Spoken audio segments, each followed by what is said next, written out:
ಲೇ ಅಪ್ಪಣ ಆ ನೀವೊಂದ್ ಮದುವೆ ಆಗೋ ಆ ಈ ದಂಧ ಯಾವಾಗ ಶುರು ಮಾಡಿದ್ವಿ ನೀನು? ಹೊಂಟ ಇಲ್ಲೇ ಅದಾನ ಏ ಅಪ್ಪಣ ನೀವೊಂದ್ ಮದುವೆ ಆಗೋ. ನೀ ಇರ್ತಾ ಈ ಮನೇನ ಹಾಳಾಗಕ್ ಬಿಡ್ಬಾಡು. ಅಂದ್ರ ಹಾಳ್ ಸರಿಯಾಗಿ ಬಿಡ್ಬಾಡು ತಮ್ಮ. ನೋಡ್ಬೇ, ನೀ ಮುಂಜಾನೆ ಗಂಟಿ ಚೋಡಾರಂಗ ಬನ್ನಿ ಮುಂದೆ ಬಂದ ಕಿರಿಕಿರಿ ಮಾಡಕ್ ಹೋಗ್ಬೇಡ ಹೇಳ್ತೀನಿ ನೋಡ್. ಮತ್ತ ತಾಯಿ ಸತ್ಯ ಹೇಳಿನಿ ಮದ್ವೆ ಆಗಲ್ಲ ಅಂತೇಳ. ಅಲ್ಲ ನನಗೇನ್ ಕಡಿಮೆ ಆಗೈತ ಅಂತೇಳಿ ನಾ ಈಗ ಮದ್ವೆ ಆಗ್ಬೇಕು? ಆಗೇತಪ್ಪ ಆಗೇತಿ. ಒಂದ್ ಹೆಣ್ ಕಡಿಮೆ ಆಗೇತಿ ಮನ್ಯಾಗ. ಇಳಿಸೋ ತಮ್ಮ. ಈ ಅಂಗ್ಳ ಒಂದ್ ರಂಗೋಲಿ ಬೇಡ್ತೈತಿ. ಈ ಹೊಸಲ ಒಂದ್ ಚಿತ್ತಾರ ಬೇಡ್ತೈತಿ.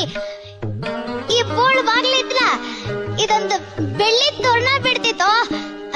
ನೀವೊಮ್ಮೆ ಹುಡುಗಿನ್ ನೋಡಾದ್ರು ನೋಡ್ಲಾ? ನೀ ಹೂ ಅನ್ನೋ. ಹೇ ಕೊಡ್ಡವ, ನನಗೆ ಈ ಮದುವೆ ಮಸಣ ಯಾವ್ದು ಬೇಡ.